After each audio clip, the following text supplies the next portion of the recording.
삼국지에서 송권의 사위로 그 기록이 칭찬 일색이나 행적을 보면 참으로 의심스러운 자가 있으니 전종입니다.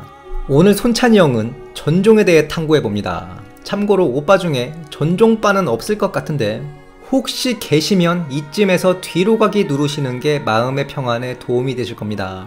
인간 군상들 중에 성격이 불같아 주변과 대놓고 자주 분란을 만드는 자들이 있는가 하면 겉으로 온화하고 조화로운 듯 하지만 뒤에서 일을 꾸며 조종하는 자들이 있습니다. 이걸 보통 정치질이라 하는데 개인적으로 전종을 후자로 봅니다. 전종의 자는 자황이며 오군 전당현 출신입니다. 부친 전유는 효렴에 청거되어 관직을 하다가 동탁의 폭정 때 낙향하여 양주별가로 지방에서 일하는데 손책이 원술의 군대로 양주를 석권하는 걸 보고 아, 저놈 될 놈이다 하여 손책에 투항하니 손책은 그를 도위로 삼습니다. 이때 아들 전종의 일화가 나오는데 전유가 전종에게 쌀 수천 곡을 오군 시장에 내다 팔고 와라. 이때가 오수전의 가치가 개박살 났을 때라 진짜 돈 받고 팔고 오라는 게 아니었고 특정 물품들과 물물 교환을 해오라는 거였을 겁니다. 전종이 빈 배로 돌아왔다 하는 거 보면요. 전종이 빈손으로 돌아오고 전유가 대노하여 죄를 물으려 하자 우리의 재물은 급하지 않으나 천하의 사대부들이 위기를 겪고 있기에 그들을 구제하는 게 급하다 생각했습니다. 미리 보고를 못한 건 지송요 하니 전유가 화를 가라앉히고 전종의 마음을 알아주었다. 그러니까 소문이 난 거죠. 난을 피해 남쪽으로 내려온 5만대만 선비들이 전종의 집으로 몰려듭니다. 전종은 재산을 털어 이들을 빈객으로 삼고 동고동락하였다. 이에 송권이 전종을 명성이 있다 하여 교위로 임명하였다. 글쎄요, 지난 편이었던 주안의 경우와 비교해봅시다. 주안은 현장으로 있으면서 역병이 돌아 곡물값이 폭등하자 백성들의 약과 음식을 직접 챙기면서 서민들의 민심을 얻어서 중용되었다면 전종은 서민들이 아닌 사대부들을 물심양면 걷어먹여서 이로 인한 명성으로 중용되었다. 후술할 전종과 주안의 다툼을 염두에 두고 이 부분을 잘 보아야 할 것입니다. 전종을 교위로 임명한 송권은 시드병사 수천을 주고 산호를 토벌시키는데 역시 이 시드를 기반으로 인간 사냥을 해서 사병을 1만으로 늘리고 편장군에 오릅니다. 관우가 급발진하여 번성에서 날뛸 때 전종이 송권에게 표를 올려 말하길 관우의 형주방어가 허약하니 이 기회를 놓쳐서는 안 된다. 관우를 도모할 계책을 올리는데 송권은 이미 여몽과 관우를 선빵칠 계획을 세우고 있었죠. 기밀을 지키기 위해 전종의 의견에 대해 무시하고 답하지 않았다. 후일 관우를 도모한 후 송권이 전종에게 네가 말했던 계책이 사실 여몽과 내가 하려던 계책이었다. 그땐 일부러 답하지 않았지만 너의 공로이기도 하다 라며 양화정우의 자기를 내립니다. 그럼 송권은 왜 전종에게 답을 하지 않았느냐? 못 믿어서 그래요. 높게 삽니다. 사마이도 고평릉 사변 일으킬 때 모든 걸 큰아들 사마사와 의논하고 작은아들 사마소에게는 전날 밤에 알려줘요. 세작을 차단하는 가장 효율적인 방법은 작전에 참여하는 인원을 최소화시키는 겁니다. 의심 많은 송권의 성격이 나름 긍정적인 면으로 빛을 발하는 순간이고요. 그럼 전종을 못 믿어서 그랬다는 근거가 있느냐? 정사 전종전에 짤막하게 나오는데 재미있는 내용이 있습니다.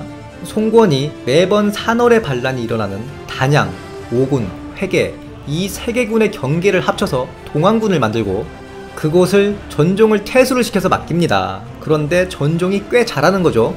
상벌을 분명히 하고 적을 투항하게 하니 수년 사이에 1만여 병의 사병을 추가적으로 획득하였다. 이에 송권은 전종을 우저로 불러들이고 동안군을 말소했다. 의미심장하죠. 겉으로는 공을 치하해서 우저로 불러들여 위장군에 좌호군을 주는 모양이지만 참고로 호군은 쉽게 말하면 부지휘관, 그러니까 부사령관입니다. 오나라는 특이하게 호군에 좌호군, 우호군을 나눠서 뒀어요. 호군은 삼국 공통 젊은 엘리트들이 거쳐가는 직책입니다. 무관 인사권과 감찰권이 있는 실무직이고요. 암튼 송권은 전종을 불러들여 족쇄를 씌우니 딸 손노반과 혼인을 시키는 겁니다.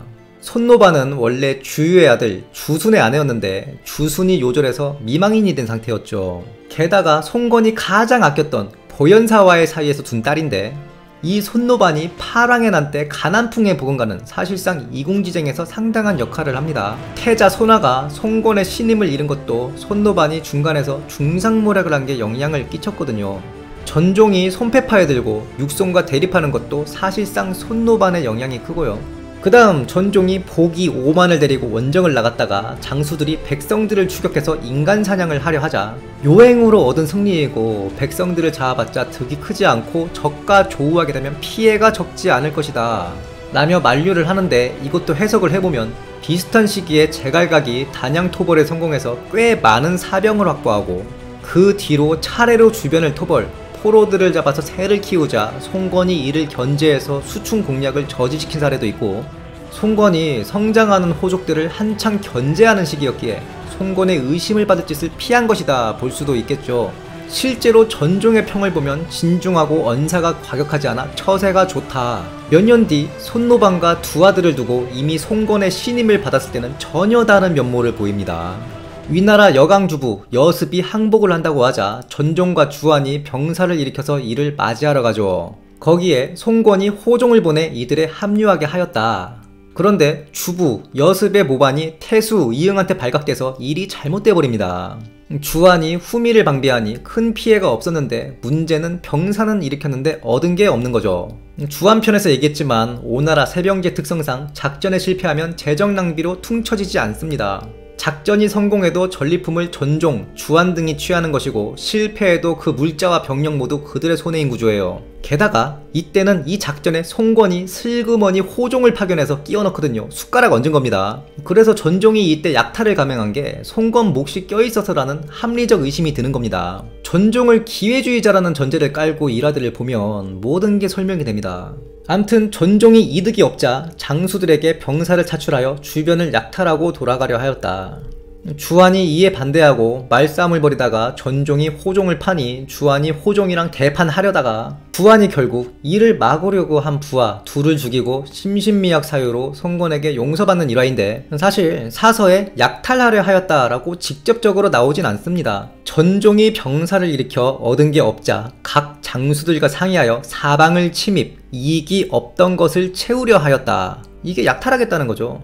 작전이 실패했으니 국경 사방으로 민가라도 털어서 가자는 겁니다. 그래서 제가 주안편에서 정사에 그냥 주안이 남의 주의 받는 걸 싫어해서 전종과 티격태격했다라고 나온 걸, 주안 자체가 현장으로 있을 때 백성들을 잘 보살핀 걸로 중용된 인물이고 사병 10,000명의 처자식들을 일일이 다 기억하는 성정상 약탈 자체에 거부감이 있었다라고 쉴드를 치지 않았습니까? 전종이 처세가 좋았던 건 맞아요. 호종을 파는 것부터 해서. 육손과 대립하면서도 전종이 앞에 대놓고 나서서 한 게 없습니다. 그러다 보니 전종하면 그냥 오나라 충신으로 기억되고 있죠. 전종의 아들 정기가 손패를 보자고자 손패의 궁으로 들어가자 육손이 이를 만류하면서 편지를 보내죠. 김일제의 사례를 곱씹어라. 몇 번 소개해드렸는데 김일제는 흉노왕자 출신으로 무제한테 잡혀서 노예로 살다가 무죄의 목숨을 한번 구해요. 그 일로 중용받고 김씨성을 하사받고 거기장군까지 오르는 인물입니다. 신라의 김씨가 이 김일제의 후손으로부터 왔다는 설도 있고요. 그런데 김일제의 아들이 철없이 무죄를 막대하니까 김일제가 아들을 죽여버리죠. 그 일로 무죄의 더 큰 신임을 받았다는 일화인데, 전종은 쌩까고 육손이 지적한 적도 없는 제갈각은 실제로 아들을 죽입니다. 육손이 왜 죽었느냐? 전종의 지분이 적지 않은데 이 일은 작피전투부터 시작됩니다. 작피전투 자체는 위나라 오나라 양쪽 다 누가 이겼냐 따지기 어려운 전투고요. 피해는 오나라가 더 크죠. 동흥의 제방이 무너지고 전종은 10여 명의 제장들을 잃습니다. 이 졸전을 가지고 농공행상을 하는 거예요. 참고로 농공행상이라는 단어도 이 일화로 만들어진 건데, 승상육소는 적을 저지한 장휴, 고담의 공을 적을 반격하여 피해를 입힌 전서의 공보다 우선시합니다. 근데 문제가 당시는 이공지쟁으로 신하들이 양쪽으로 갈라져 있었죠. 육소는 소나파였고 장휴, 고담, 특히 장휴는 장소의 아들이면서 소나의 처의 집안 어른입니다.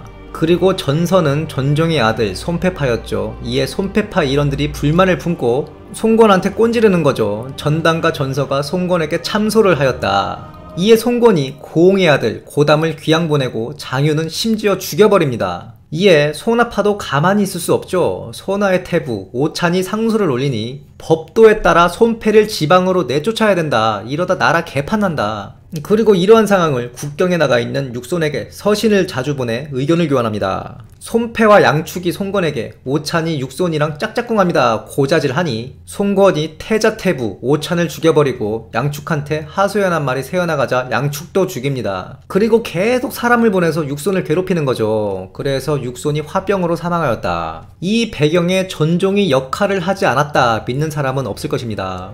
다만 직접 나서지 않고 아들들을 동원해 참소했을 뿐. 육손이 죽자 우리의 건업여고 2학년 송건 학생은 육손의 아들 육항에게 편지를 보내 육손이가 예전에 나한테 잘못한 거 20가지가 있는데 이거 해명해봐 하죠. 육항이 조리있게 조목조목 해명하니 송건이 의심을 거두고 육손의 병권을 육항에게 인계했다. 미담으로 전해지는 주의 이주포 이전 전종이 간언하죠. 그곳은 바다 건너편이라 풍토가 좋지 않아 반드시 역병이 돌 것이다. 송건이 말을 듣지 않고 출정하자 실제로 10명 중 8, 9명이 역병으로 죽었다. 이에 송건이 몹시 후회하였고 후일 전종과 이 일을 얘기하니 전종이 답하길 그때 폐하께 한마디 안 한 놈들은 다 불충한 놈들입니다. 전종이 기회주의자라는 관점에서 보면 이 모든 미담들이 아름답게 보이지는 않죠. 물론 정사에서는 전종에 대한 칭찬 일색이고 심지어 주안도 그냥 앞뒤 없이 성품이 오만해서 전종한테 개겼다 되어있고 이궁지쟁에 휘말려든 것도 아들들을 컨트롤 못해서 어쩔 수 없이 휘말린 것이라 평해놓았는데 그의 처세는 진수조차 속이고 남음이 있었지 않았나. 물론 오설을 쓴 이는 따로 있고 진수는 그 위에 평만 더해서 숟가락만 얹은 격이지만 전종은 부정적인 방향으로 좀 재평가가 되어야 된다. 참고로 전종의 아들 전역은 추후 위나라 제갈탄의 수춘모반 때 사마소의 위서의심 및 적중작적에 걸려 항복하고 장군직의 임상후 자기를 받습니다. 주마루호간이 바로 그 임상국 자료죠. 주마루호간 요청하신 분이 있었는데 제가 보기엔 큰 의의는 없다. 그냥 오나라도 민둔 빡시게 굴렸구나 정도? 오히려 이걸 두고 확대 해석하는 일부 학자들의 의견이 더 재미있다. 혹시나 후에 재탐독을 해보고 재미있는 부분이 있으면 소개해드리는 것으로 하겠습니다. 지금까지 전종에 대해 알아보았습니다. 영상이 유익하셨다면 구독, 좋아요, 알림 설정 부탁드리며 다음 시간에도 풍성한 내용으로 찾아뵙겠습니다. 감사합니다.